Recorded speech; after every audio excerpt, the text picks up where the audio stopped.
Allahu Akbar, Allahu Akbar, Allahu Akbar, Allahu Akbar, Allahu Akbar, Allahu Akbar, Allahu Akbar, Allahu Akbar, Allahu Akbar, Allahu Akbar kabira, walhamdulillahi katsira, wa subhanallahi bukratan wa asila, la ilaha illallah wallahu akbar, Allahu akbar walillahil hamd. Alhamdulillah, alhamdulillahil azim sultanuh, al-kathiru nawaluh, al-mabsutu fil wujudi karamuhu wa afdaluh. Asyhadu an la ilaha illallah wahdahu la syarika lah, wa asyhadu anna sayyidana wa nabiyyana Muhammadan abduhu wa rasuluh. Allahumma fasalli wa sallim ala sayyidina Muhammadin wa ala alihi wa ashabihi as-salikina sabiluh. Amma ba'du, faya ibadallah, usikum wa iyaya bitaqwallah la'allakum tuflihun. Qala Allah Ta'ala fi kitabihil karim, a'udzu billahi minasy syaithanir rajim, kullu yusibana illa ma kataballahu lana huwa maulana wa 'alallahi falyatawakkalul mu'minun. Allahu akbar, Allahu akbar, Allahu akbar, walillahil hamd. Alhamdulillah, puji dan syukur sudah selayaknya kita panjatkan kehadirat Allah Subhanahu wa Ta'ala yang telah memberikan berbagai anugerah nikmat karunia kepada kita sekalian, terutama nikmat iman, nikmat Islam, nikmat sehat wal afiat, sehingga kita mampu menunaikan kewajiban ibadah puasa di bulan suci Ramadan. Mudah-mudahan ibadah puasa kita, tadarus Al-Quran kita, serta ibadah-ibadah lainnya diterima oleh Allah Subhanahu wa Ta'ala. Salawat dan salam sejahtera semoga tercurah limpahkan kepada baginda Nabi Muhammad sallallahu alaihi wasallam beserta keluarga dan sahabatnya, termasuk kepada kita sekalian umatnya. Mudah-mudahan di akhirat kelak kita mendapat syafaat darinya. Amin ya Allah ya rabbal alamin. Gema takbir, tahlil, tahmid dan tasbih berkumandang di seantero penjuru dunia sejak terbenam matahari kemarin sampai saat ini. Dengan lisan yang basah dan tutur kata yang fasih, kita bersimpuh keharibaan Allah, senantiasa mengumandangkan kalimah-kalimah thayyibah, mengingatkan akan kebesaran dan keagungan Allah, mengingatkan betapa kecilnya kita di hadapan Allah, mengingatkan atas segala kelemahan, kenistaan, kearifan, serta dosa-dosa yang pernah kita lakukan. Allah Subhanahu wa Ta'ala berfirman pada surat Al-Baqarah ayat 155, walitukmilul iddata walitukabbirullaha ala ma hadakum wa la'allakum tashkurun. Dan hendaklah kamu mengagungkan Allah atas petunjuknya yang diberikan kepadamu, supaya kamu sekalian bersyukur. Allahu Akbar, Allahu Akbar, Allahu Akbar, walillahil hamd. Ajaran Islam dibangun atas dasar tanggap sensitif dan peka terhadap fitrah dan naluri manusia serta berbagai kecenderungannya. Sebagaimana dimaklumi, manusia terdiri dari jasmani dan rohani yang masing-masing mempunyai sifat dan kebutuhan yang berbeda. Islam merupakan agama yang mencoba menempatkan asas atau prinsip adil dan tawasud, equilibrium, seimbang dalam pemenuhan kebutuhan dua aspek di atas, yakni kebutuhan jasmani dan rohani. Islam memerangi kerohanian mutlak dan sistem kebendaan mutlak. Rasulullah melakukan teguran yang cukup keras kepada para sahabat yang ketika itu lebih mengutamakan kepentingan dan kegiatan yang bersifat rohaniah secara absolut atau mutlak. Ada 10 sahabat, termasuk di dalamnya Sayyidina Abu Bakar Siddiq, sahabat Ali bin Abi Thalib, Abdullah bin Mas'ud, Abu Dzar Al-Ghifari. Sahabat berkumpul di rumah sahabat Utsman bin Ma'zun Al-Jahmi, yang di antara kesepakatannya mereka akan berpuasa siang hari, malam hari akan dimanfaatkan untuk sholat terus, tidak akan makan daging, tidak akan berkumpul dengan istrinya. Ketika itu pula turunlah firman Allah yang termaktub dalam surat Al-Maidah ayat 67. Ya ayyuhalladzina amanu la tuharrimu at-tayyibati ma ahallallah lakum. Hei orang-orang yang beriman, janganlah kalian mengharamkan kebaikan-kebaikan yang telah dihalalkan oleh Allah bagi kamu sekalian.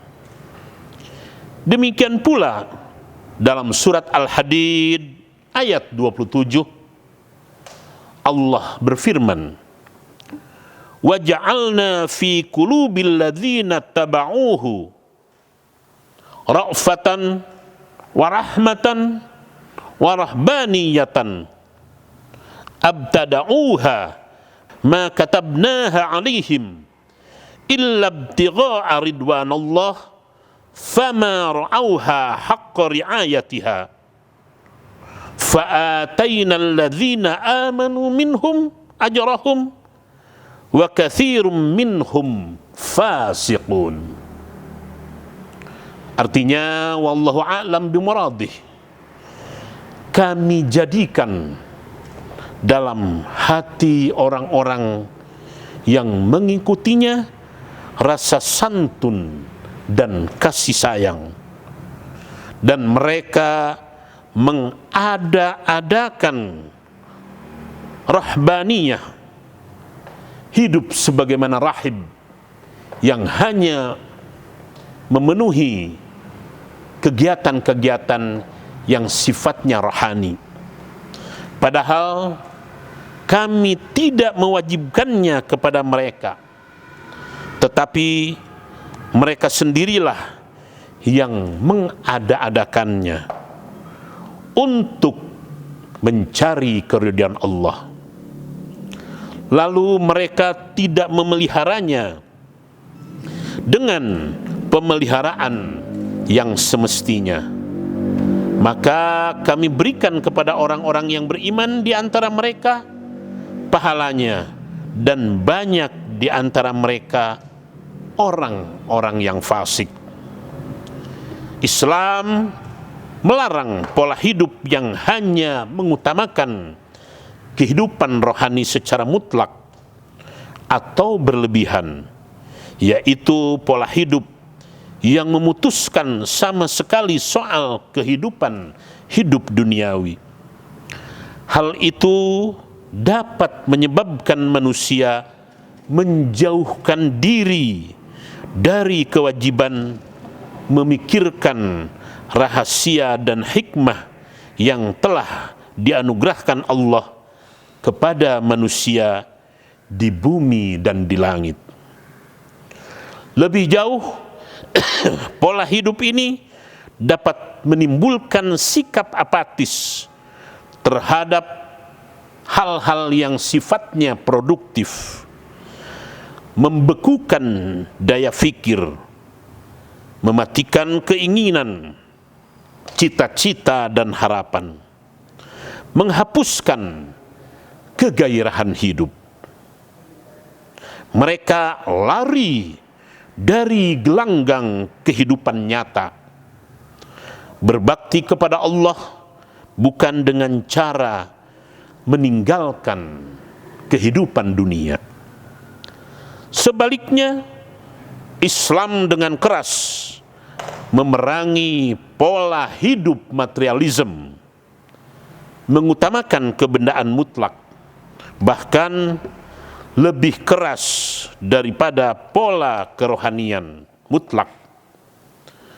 Islam memandang pola hidup kebendaan mutlak sebagai fenomena sekaligus refleksi pengingkaran terhadap hari hisab kelak.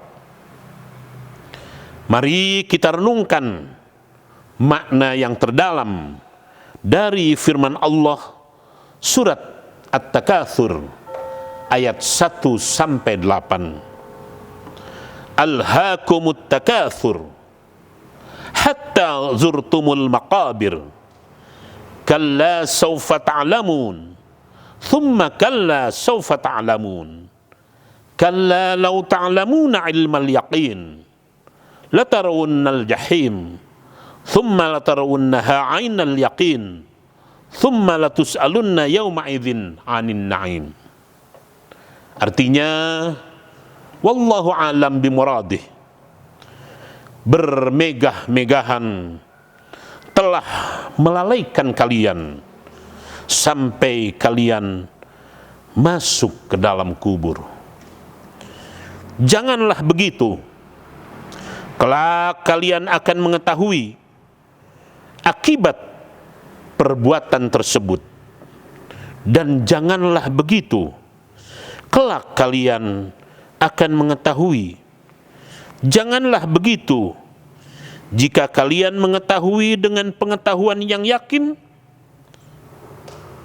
niscaya kalian benar-benar akan melihat neraka jahim, dan sesungguhnya kalian benar-benar akan melihatnya dengan ainul yakin. Kemudian kalian pasti akan ditanyai pada hari itu tentang kenikmatan yang kalian megah-megahkan di dunia. Islam tidak sepakat pola hidup materialisme yang akan banyak menumbuhkan rasa permusuhan, persaingan, perselisihan, melupakan kepentingan umum. Islam tidak memerangi naluri manusia, tidak mencekik kecenderungan-kecenderungan, tidak mematikan rasa, tetapi menjaga dan memeliharanya dengan cara mengendalikannya melalui proses belajar dan menuntut ilmu. Selain itu, renungkanlah makna Idul Fitri sekarang ini dengan perenungan yang cukup dalam. Idul Fitri saat ini diwarnai oleh sebuah kondisi yang penuh dengan keprihatinan. Berbagai jenis musibah, longsor, banjir, gempa bumi, gunung meletus, seakan-akan tidak ada hentinya. Dan hari ini kita sedang diuji oleh sebuah musibah COVID-19 yang menimpa hampir seluruh penduduk dunia. Allahu Akbar, Allahu Akbar, Allahu Akbar, walillahil hamd. Mari kita renungkan makna hakiki dari sebuah musibah. Mengapa ada musibah? Bagaimanakah bentuk-bentuk musibah yang Allah turunkan? Bagaimana kita mensikapi musibah itu sendiri? Apa yang dapat kita lakukan agar berupaya untuk menghindar dari musibah? Apa hikmah musibah? Itulah beberapa poin yang ingin kita coba bahas secara sederhana. Hakikat musibah, Allah dalam surat At-Taubah ayat 51 telah berfirman, "Kulla yusibana illa ma kataballahu lana huwa maulana wa 'alallahi falyatawakkalul mu'minun." Artinya, wallahu alam, kurang lebih katakanlah, sekali-kali tidak akan menimpa kami musibah melainkan apa-apa yang telah ditetapkan Allah untuk kami. Dialah pelindung kami, dan hanya kepada Allah lah orang-orang yang beriman bertawakal, orang-orang yang beriman berserah diri. Musibah merupakan sunnatullah sebagai perwujudan dari kuasanya Zat yang Maha Kuasa lagi Maha Bijaksana, yang diwujudkan dalam bentuk ada kalanya bentuk kesenangan, dan tidak jarang dalam bentuk kesusahan. Musibah dalam Islam tidak selalu identik dengan kesalahan dan keburukan, tetapi di dalamnya terkandung ujian dan cobaan.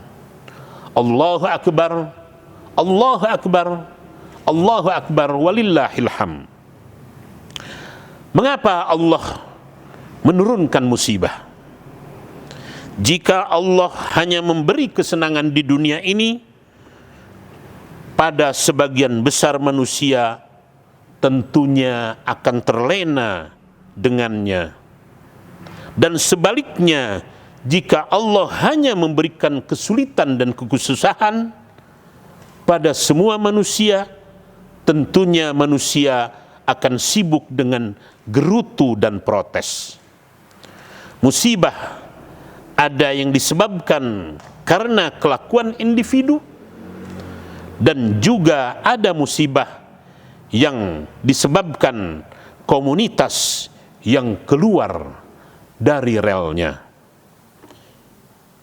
Demikian pula jalan keluarnya ada yang perlu dilakukan oleh perorangan, dan juga ada yang perlu dilakukan secara masif dan kolektif.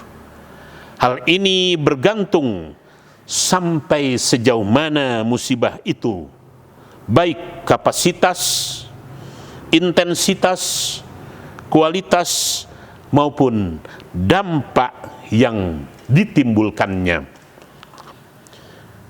Di antara faktor-faktor yang menyebabkan datangnya musibah karena adanya perbuatan zalim, baik perorangan maupun kelompok.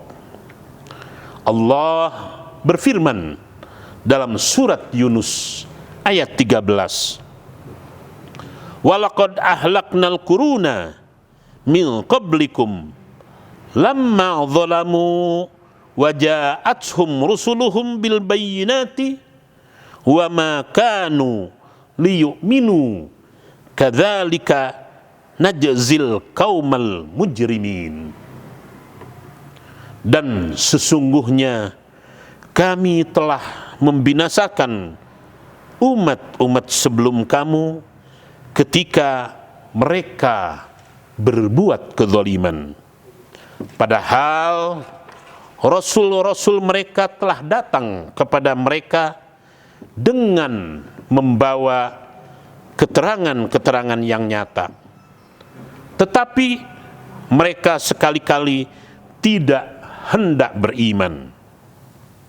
Demikianlah kami memberi pembalasan kepada orang-orang yang berbuat dosa.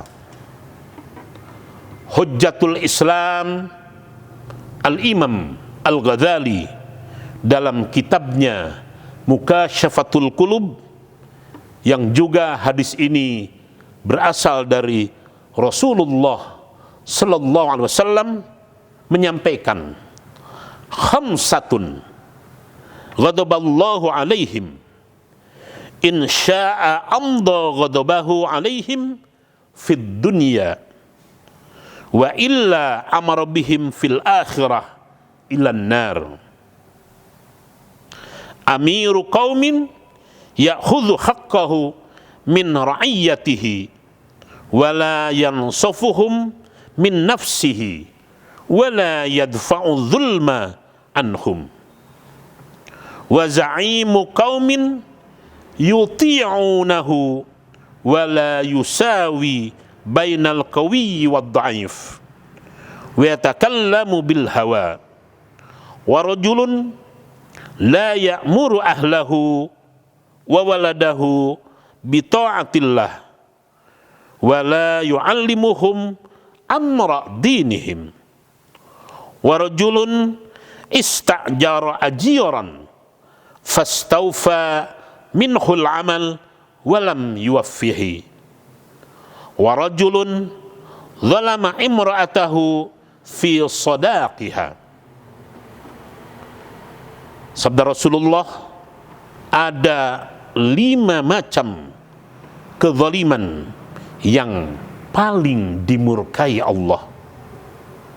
Tuhan akan menimpakan bencana kepada yang bersangkutan jika ia menghendakinya di dunia. Kalau tidak disiksa di dunia, Allah akan memerintahkan kepada pelakunya di akhirat untuk dimasukkan ke dalam neraka. Apa saja yang disampaikan oleh Rasulullah, 5 kelompok manusia yang tadi disebutkan di atas. Yang pertama, pemimpin suatu kaum yang merampas hak rakyatnya, tidak berlaku benar dan tidak membela dari tindakan zalim. Ini yang pertama. Yang kedua, pemimpin-pemimpin yang dipatuhi umat tetapi tidak bersikap adil kepada yang kuat dan yang lemah, dan pemimpin tersebut berbicara menurut hawa nafsunya, menurut egonya. Yang ketiga, suami yang tidak menyuruh keluarga dan anak-anaknya mentaati Allah dan tidak mengajarkan urusan agama. Yang keempat, lelaki yang mempekerjakan seseorang dan tidak membayar upahnya dengan layak. Dan yang terakhir, yang kelima, suami yang kejam terhadap istrinya dan tidak memberikan nafkah yang layak.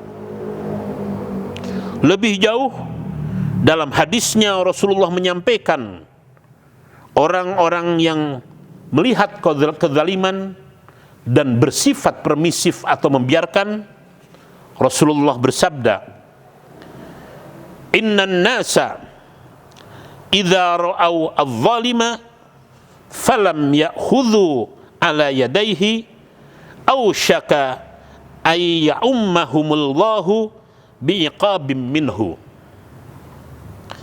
Sesungguhnya apabila manusia melihat orang berbuat zalim dan tidak mencegahnya, dalam waktu yang tidak lama Allah akan segera menurunkan azabnya kepada mereka. Hadis riwayat Abu Daud, Tirmidzi dan Nasa'i. Indikator yang lainnya, Allah isyaratkan dalam surat Al-Isra ayat 16, yaitu berkaitan dengan orang-orang kaya yang melampaui batas. A'udzubillahi minasyaitonirrajim. Wa idza aradna an nuhlika qaryatan amarna mutrafiha fafasaqu fiha fahaqqa 'alaihal qawlu fadammarnaha tadmira. Dan jika kami hendak membinasakan suatu negeri, Allah berfirman, maka kami perintahkan kepada orang-orang yang hidup mewah di negeri itu supaya mentaati Allah. Tetapi mereka melakukan kedurhakaan dalam negeri itu, maka sudah sepantasnya berlaku terhadapnya perkataan atau ketentuan kami, kemudian kami hancurkan negeri itu sehancur-hancurnya. Bangsawan, orang yang kaya atau orang yang punya posisi yang dibiarkan mencuri, Rasulullah memberikan satu peringatan yang cukup keras. Innama ahlakan nasa qablakum annahum kanu idza saraka fihimus syarif tarakuhu wa idza saraka fihim ad-dha'ifu aqamu alaihi al-hadda walladzi nafsi Muhammadin biyadihi law anna Fatimata binta Muhammad sarakat laqata'tu yadaha. Artinya, sesungguhnya yang membinasakan umat sebelum kamu ialah kalau seorang bangsawan mencuri dibiarkan, tetapi rakyat kecil mencuri dihukum.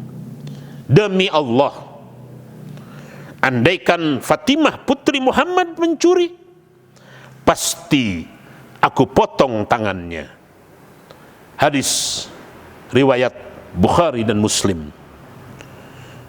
Kemudian indikasi yang lainnya juga bisa disebabkan faktor dijauhkannya atau menjauhnya rakyat, menjauhnya masyarakat dari ulama dan fuqaha. Rasulullah sallallahu alaihi wasallam menyampaikan, sayati zamanun ala ummati yafirruna minal ulama'i wal fuqaha fayabtalahumullahu ta'ala bithalathi baliyatin Allah aulaha yarfa'ul barakata min kasbihim wa thaniyah yusallitullahu alaihim sultanan zalima wa thalithah yakhrujuna minad dunya bighairi imanin. Suatu masa di mana mereka mulai menjauhi ulama dan fuqaha. maka Allah akan menurunkan cobaan kepada mereka dengan 3 jenis cobaan. Yang pertama, Allah akan menghapus barokah dari pekerjaan dan hasil jerih payahnya. Yang kedua, Allah akan mengutus pemimpin yang zalim. Dan yang ketiga, naudzubillah, mudah-mudahan tidak terjadi, orang-orang akan keluar dari dunia atau mati tanpa membawa iman. Allahu Akbar, Allahu Akbar, Allahu Akbar, walillahil hamd. Secara ringkas, mari kita tarik hikmah dari musibah ini. Banyak hikmah yang dapat diambil dari musibah yang diturunkan oleh Allah. Yang pertama, hikmahnya kita mulai semakin ingat dan dekat kepada Allah. Yang kedua, lebih mencintai Allah daripada mencintai yang lainnya. Yang ketiga, ada usaha untuk mengurangi perbuatan dosa. Yang keempat, tertanam satu kesadaran bahwa hidup ini ternyata fana dan temporer, sangat sementara. Yang kelima, sebagaimana yang disampaikan oleh Syekh Abdul Qadir Al-Jailani, musibah juga bisa bermakna menaikkan derajat. Dan yang keenam, musibah terkandung di dalamnya pahala-pahala. Allahu Akbar, Allahu Akbar, Allahu Akbar, walillahil hamd. Bagaimana agar supaya kita terhindar dari musibah, atau bagaimana sikap kita dalam menghadapi musibah? Ajaran Islam secara sederhana menerapkan 11 sikap. Yang pertama, mari kita bertobat kepada Allah. Yang kedua, tawakal kepada Allah. Yang ketiga, banyak berdoa. Yang keempat, banyak bersedekah. Yang kelima, menyambungkan silaturahmi. Yang keenam, tawadhu dan rendah hati. Yang ketujuh, baca Al-Quran. Yang kedelapan, bangun pagi hari. Yang kesembilan, berkumpul dengan orang yang soleh. Yang kesepuluh, rajinlah sholat duha. Yang kesebelas, menyantuni anak yatim.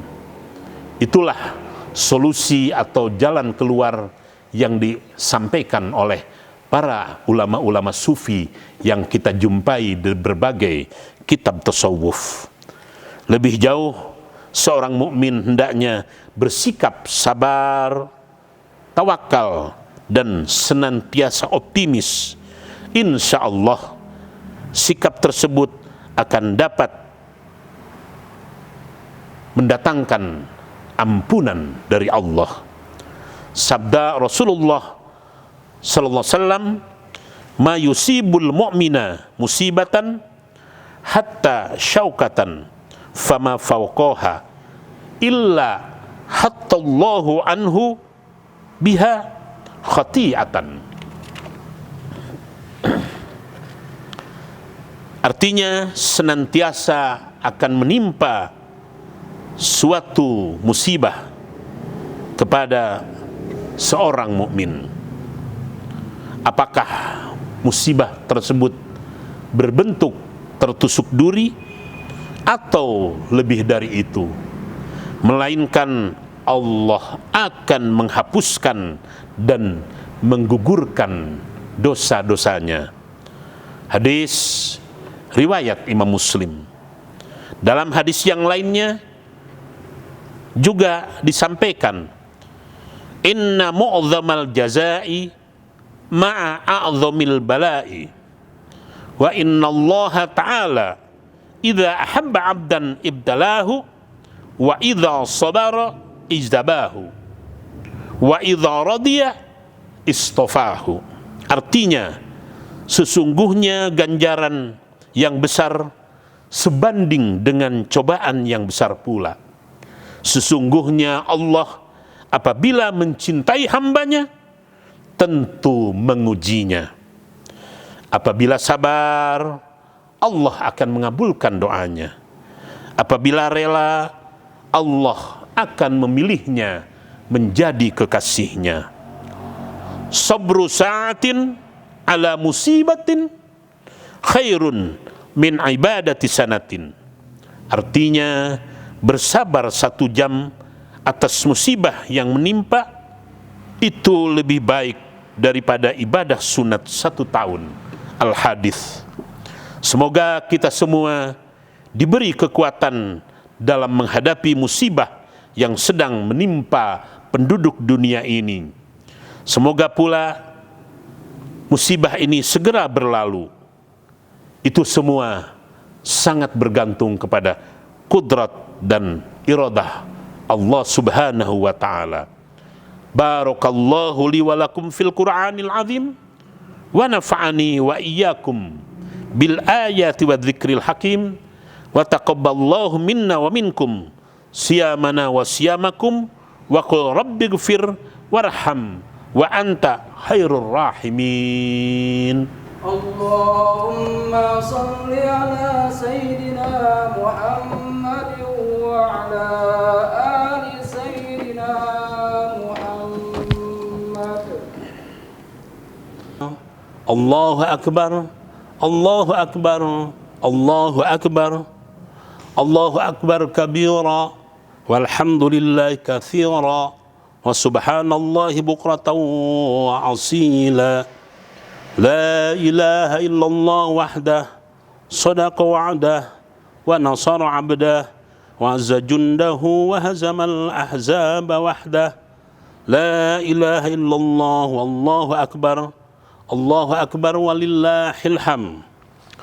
Alhamdulillah, alhamdulillahi wa kafa. Assalatu wassalamu ala nabiyyina Muhammadinil Mustafa wa ala alihi wa ashabihi ahlus sidqi wal wafa. Ashhadu an la ilaha illallah wahdahu la syarikalah alladzi kana lahul asmaul husna wal amthalul ulya. Wa asyhadu sayyidana wa nabiyyana Muhammadan abduhu wa rasuluh lahul khuluq wal wara. Amma ba'du, fa ya ibadallah, usikum wa iyaya bitaqwallah la'allakum tuflihun. Qala Allah ta'ala fil Qur'anil Karim, a'udzu billahi minasy syaithanir rajim. Qad aflaha man tazakka wa dzakara isma rabbih fasalla. Allahumma shalli ala sayyidina Muhammad wa ala alihi wa ashabihi ajma'in wa alaina ma'hum birahmatika ya arhamar rahimin. Amin ya Allah ya rabbal alamin. Allahumma ighfir lil muslimina wal muslimat wal mu'minina wal mu'minat al ahya'i minhum wal amwat birahmatika ya arhamar rahimin. Allahumma ya Allah ya Rahman ya Rahim. Ujian demi ujian, musibah demi musibah datang silih berganti menimpa kami. Oleh karena itu ya Allah yang Maha Pengasih, janganlah kami diuji dengan ujian yang kami tidak sanggup memikulnya. Hindari kami dari musibah yang sedang menimpa penduduk dunia dan kaum muslimin pada khususnya. Musibah virus corona yang telah merenggut banyak korban jiwa, mudah-mudahan Engkau cabut kembali sehingga hidup kami kembali seperti sedia kala. Sehatkan dan sembuhkan saudara-saudara kami yang sedang sakit. Berikan kami hidup dalam ketenangan, ketentraman, kenyamanan, kesehatan lahir batin. Allahumma ya Allah ya Karim, kami ini miskin tanpa anugerah nikmat darimu. Kami ini lemah tanpa sumber kekuatan darimu. Kami ini bodoh tanpa siraman ilmu darimu. Oleh karena itu ya Allah, berilah kami kekuatan iman, berilah kami kelapangan jiwa, berilah kami ketentraman hati sanubari, agar kami senantiasa dapat menunaikan apa-apa yang telah Engkau wajibkan kepada kami. Allahumma ya Allah ya Latif, pada hari yang bergelimang barakah, hari yang syarat dengan maaf dan ampunan, kami mohon kepadamu, haluskanlah sukma jaya jiwa kami yang cenderung kasar, lunakkanlah hati kami yang senantiasa keras, perindah kelakuan kami yang senantiasa buruk, agar kami termasuk hamba-Mu yang berakhlakul karimah. Allahumma ya Allah ya Ghafur, ampunilah dosa dan kesalahan kami, ampunilah dosa dan kesalahan ibu bapak kami, ampunilah dosa dan kesalahan para pemimpin kami. Tiada ampunan selain darimu, wahai Zat yang Maha Pengampun. Ya Allah ya Syakur, kami memohon kepadamu titik awal perjalanan yang terang benderang dan titik akhir kehidupan yang penuh dengan kebaikan dan kebajikan. Berilah kami petunjuk ya Allah untuk dapat mengamalkan ilmu yang kami terima. Berilah kami petunjuk untuk senantiasa mensyukuri anugerah nikmat karunia-Mu. Berilah kami petunjuk untuk senantiasa mengerjakan amal soleh yang Engkau ridhoi. Dengan siraman rahmat kasih sayang-Mu, masukkanlah kami ke dalam golongan hamba-hamba-Mu yang soleh. Ya Allah, ya Muqaddimu, ya Muakhir, anugerahkanlah kepada kami keturunan yang soleh, yang penuh ketakwaan kepadamu. Jadikanlah generasi muda muslim generasi yang mencintaimu dan dicintai olehmu. Rabbana taqabbal minna innaka antas sami'ul alim wa tub alaina innaka antat tawwabur rahim. Rabbana atina fid dunya hasanah wa fil akhirati hasanah wa qina adzaban nar. Walhamdulillahi rabbil alamin. Wassalamu alaikum warahmatullahi wabarakatuh. Allahu Akbar.